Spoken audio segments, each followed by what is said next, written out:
औज़ुबिल्लाहिस्समीउल अलीम मिनश्शैतानिर्रजीम मिन हम्ज़िही व नफ़्ख़िही व नफ़्सी रब्बी इश्रह ली सदरी व यस्सिर ली अमरी वहलुल उक़दतम मिन लिसानी यफ़क़हू क़ौली। बिस्मिल्लाहिर्रहमानिर्रहीम। अस्सलामु अलैकुम व रहमतुल्लाहि व बरकातहू।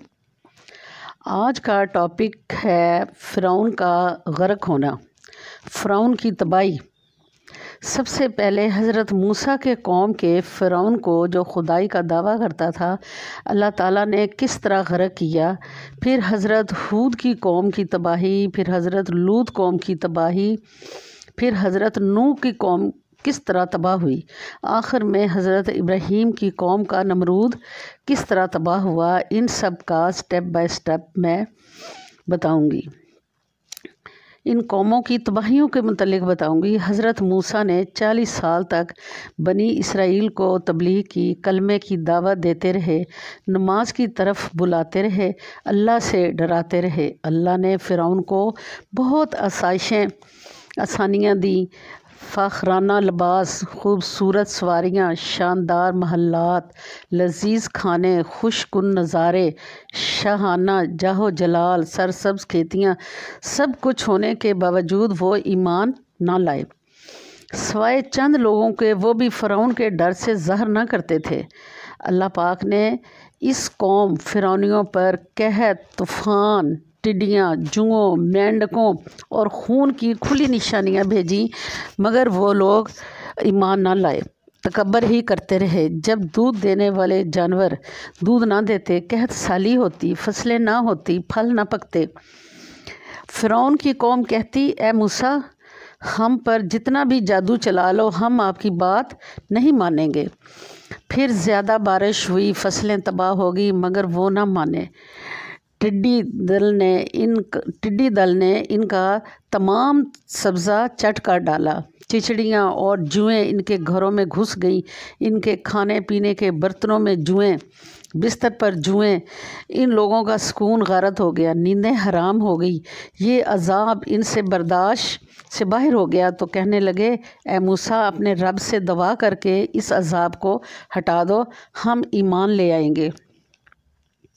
हज़रत मूसा अलैहिस्सलाम ने दुआ की तो अज़ाब ख़त्म हो गया, लेकिन फ़िरौनियों ने अपना वादा पूरा नहीं किया।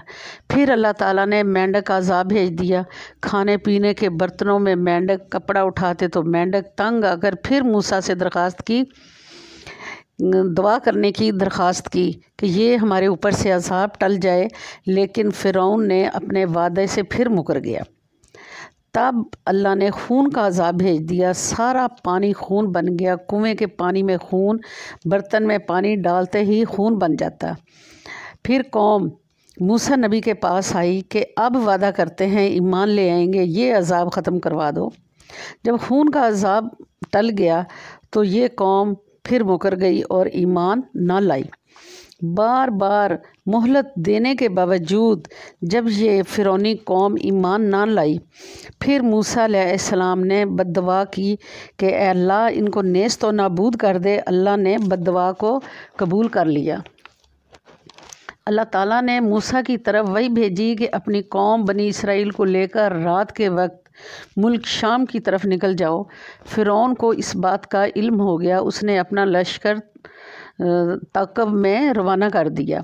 फ़िरौन ख़ुद भी, जब फ़िरौन पूरे लौ लश्कर के साथ करीब पहुंच गया, उस वक्त अल्लाह ने मूसा अलैहिस्सलाम को वही फरमाई कि समुंदर में अपना असा मार दे।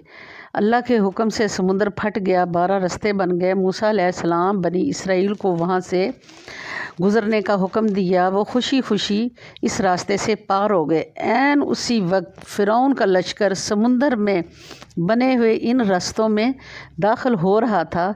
जब फ़ौज का अगला हिस्सा समुंदर से निकलने के करीब था, अल्लाह ताला ने अपने कलीम मूसा अलैहिस्सलाम को वही के ज़रिए हुक्म दिया, समुंदर पर असा मार दें। समुंदर इसी तरह ठाठे मारने लगा। सब के सब दुश्मन गर्क हो गए और फ़िरौन दूसरों के लिए इबरत की कहानी बन गया। अस्तग़फ़िरुल्लाह।